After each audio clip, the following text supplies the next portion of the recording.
everything. So this is the Base Marine 2 Patch 14 PTS. We're going to have a look at the heroic weapons. I was going to look at the cosmetics as well, but I think we can do that in a separate video. But so looking at the new things that we have. So for the sniper, we have the Stalker bolt rifle and the bolt carbine combi flamer.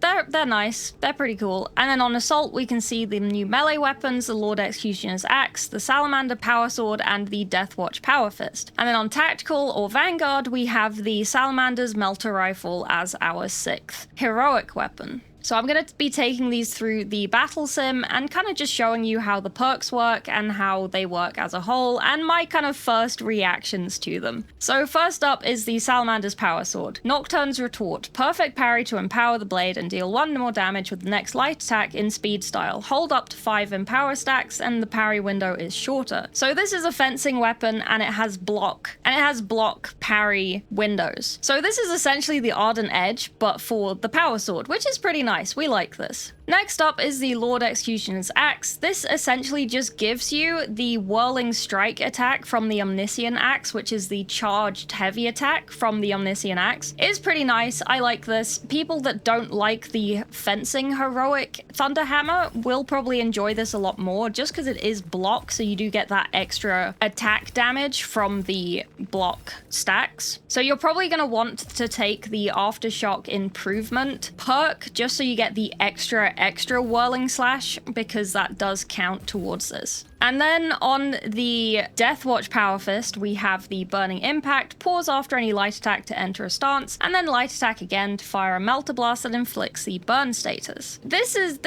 sounds good. This sounds really nice. Essentially, just any light attack you do after another light attack, you can just wait a second and have a Melter Blast. It sounds good in practice. So taking this to the battle sim. Okay, so in the battle sim, we're going to take our sword, we're going to go down the Old Town Road, and we're going to do some stuff. Now, as a fire sword, it doesn't actually do burn stacks. It doesn't do burn damage. It doesn't give a burn effect to anything that you attack. It's kind of like, oh, that's disappointing. If you look on the left underneath your health bar, where it normally shows you your block stacks, it's not showing you your parry stacks for this where it should do. So we don't actually know. We can only keep track via the total damage meter in the battle sim. Now, it does about 20 damage on a light attack, and then with 1 parry, it goes to like 28, and then it goes to a little over 30. It's not great, and because it doesn't give you that burn effect as well, it's just, I don't think it's worth it, to be honest. Like, you're still better off using one of the block power swords, or even the Xenophase blade, but then again, the block ones are better than the Xenophase one in a lot of ways. So I don't know if this is worth it. Like, it sounds like it's worth it, but after you parry with a power sword, you have to light attack, and it only works on the light attack. So it's not a lot of damage. It's not a big enough damage increase to be worth it. Saying that, this Lord Executioner's axe is actually really nice. Like, if you... excuse my dying, but if you get your charged up whirl attack good and ready and you don't get knocked out of it like this Whip Warrior keeps doing, it does a good amount of damage. It is actually really nice. I love this axe. This isn't the single-handed Thunderhammer that was mentioned in the June community post. That one will be more like the Croesus Arcanum, which is the Chaplain's power maul, essentially. That will be coming in patch 16 with the new class in sort of February next year, roundabout. We might get it earlier, we probably won't. Also with the Greatsword, we do not have word on the Greatsword. It said that they have delayed it. Unsure if that will come later or if that will also come with the Chaplain, because if it does, that would go nicely with my Judicia Chaplain hybrid class for that. So with this Deathwatch Power Fist, as you can see, every time I do a light attack, I don't have time to wait for it to do the Infernus. It takes so long for it to like load up. And then when it does load up, it only shoots in the direction you're facing. So if you've done a light attack and then waited for it and got it back, the Tyranid warrior, as you just saw there, he just dodges out of the way. It's so frustrating. And it's just, and the cone as well, the cone for the damage of the Infernus Blast is so small that I don't think this would be useful for my Norris Horde clear either. It's just kind of like, huh, okay. That could have been better. Like, so many of these weapons in this PTS are just like, these are not done. These are barely working. These are barely there. These are just like... I think this has to be one of the worst PTSs they've had. Like, this is actually horrendous. Then switching over to tactical, we have the Melter. So the heroic perk for this is just you get more range. So it essentially works a bit more kind of like on tabletop with the Melters, where people do tend to use them to snipe from a long way away, which we couldn't do in this game before, but now you can. The only thing is that the range damage drop-off is actually pretty exponentially bad, and the cone is quite large that it does shoot in, but again, like, it's kind of small, like the Infernus Blast on the Power Fist, and you can't shoot it unless it's fully charged up. So you have that kind of like plasma heroic pistol where you can't use it very often because it just takes so long to charge up. But because on the heroic plasma pistol, it's a secondary. Like, it's a secondary, it's not your main weapon. You can take the time to charge it up if you need it. It's not your primary, whereas this is your primary weapon. You can't be standing there charging it up for that amount of time. Like, sure, there are perks to decrease the amount of time it takes to charge various weapons, but this is just, it's not worth it. Like, the amount of damage that this does, even with the burn effect, it's just not worth it. Okay, so this bolt carbine, I'm not the biggest bolt carbine user, but this one just gives it a Pyre Blaster, essentially. So this feels like it would be super good on a sniper to have for horde clear if you struggle with clearing hordes, or if you've like run out of grenades or something, so you can't just quickly just destroy a lot of Minoris.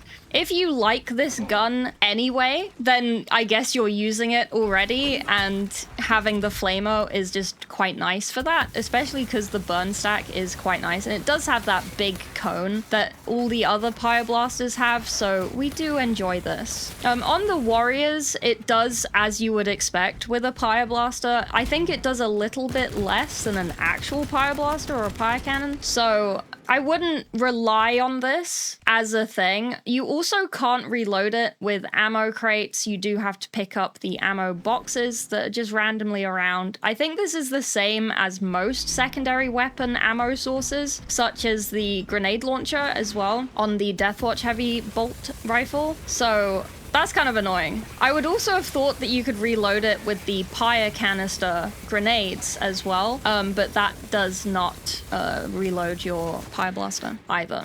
And then looking at the Stalker Bolt Rifle Heroic. So this one, it doesn't work. Once again, another great gun that doesn't work. It doesn't say this on the perk, but so you shoot something 5 times and it gives it an Auspex scan. It doesn't work on headshots. If you headshot something 5 times, you're not getting the Auspex scan. It only works on body shots, and it only works per enemy. You can't do 4 on one enemy and then 1 on another, and it does the Auspex. I don't know if that's like common sense, but I thought that was kind of like, oh, okay, cool. So if I miss one of them because he's moved a little bit and I hit someone behind him, it's just all gone. So that kind of sucks. But at the moment, the Auspex seems to be aesthetic.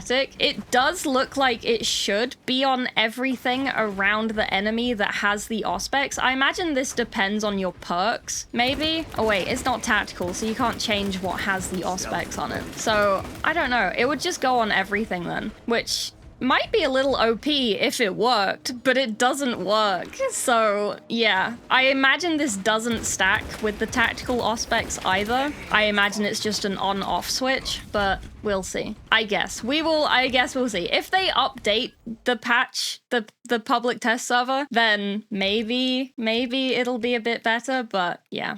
So the last thing I want to show you is the new Terminator Sorcerer. This is the new boss that will be at the end of Purgation. I don't think he's being added to the end of Obelisk as much as people want him to be or think he was going to replace the Sorcerer at the end of Obelisk. I don't think he's gonna. So he is toxic. This guy has clones, he teleports, he has little magic bubbles that shoot at you. You can shoot these bubbles, you can destroy them, you can stop them from shooting at you, but he is fairly toxic. I think it's better than the Vortex Beast, because at least you can dodge things, you can parry things, you can't just get destroyed by a disco ball in Siege. Oh yeah, he is coming to Siege, by the way. So...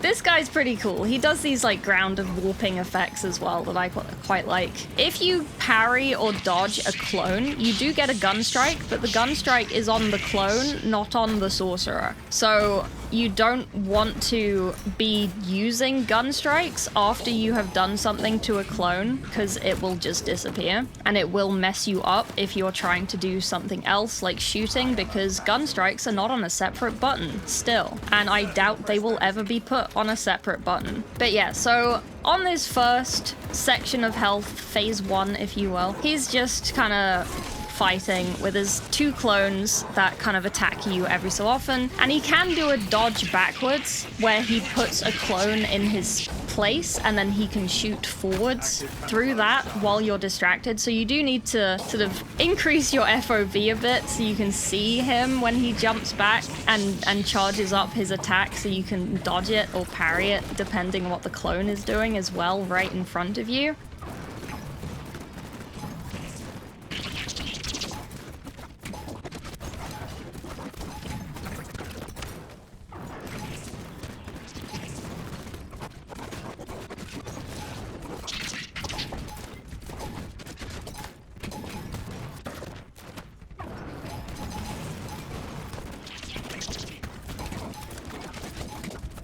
So here, where he gets to negative 50% on his health, he has this new phase. This is like phase 2, I guess. He just splits himself into 3 guys, and you just have to kind of brute force them down to get him to come back. Doing damage to them does 0 damage to him. All you can do really is just dodge, parry, attack, and just try and get them to go away. They are just clones. They do have obviously less health than an actual guy, but they are still pretty tanky in comparison, which kind of sucks, but it is what it is. We try our best. If you don't kill all of them in time to each other, then he does just bring them back and you will just be stuck on Endless. So if you do get this guy in Siege, which you will if you play Siege, try and like nuke him as fast as possible. I imagine just staying in melee as much as possible and auspexing if you have attack, or if they fix the auspex on this Stalker bolt rifle, that would be pretty cool. But otherwise it is just nuking him down.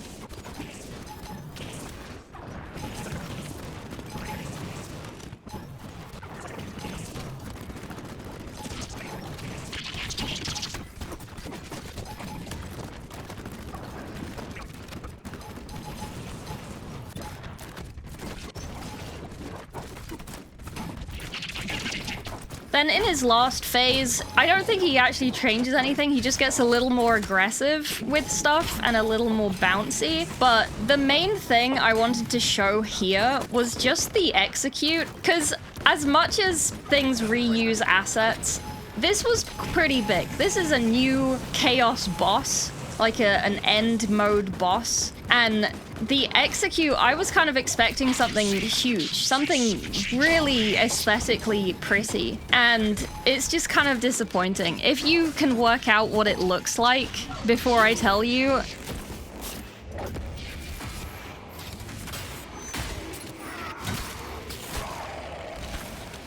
like with all this jumping around and the leaping at you and then the stab. It's even with the shape of his sword as well. It's just the lictor animation. It's just the lictor execute. Like obviously they've changed bits of it to fit him, so it's a bit more purpley and explosive and like visually exciting, but it's just the lictor execute animation. I don't know. I kind of expected a bit more. But yeah, so I hoped you like me going through this. For patch 14, there will probably be Twitch drops. I do stream on Twitch. I do stream on here as well. I also do painting of the Warhammers, and I play Darktide and other things. So if you are interested in any of that sort of stuff, come find me over on Twitch or on here, and I will see you then. But yeah, thank you for watching, TYTY, and see ya.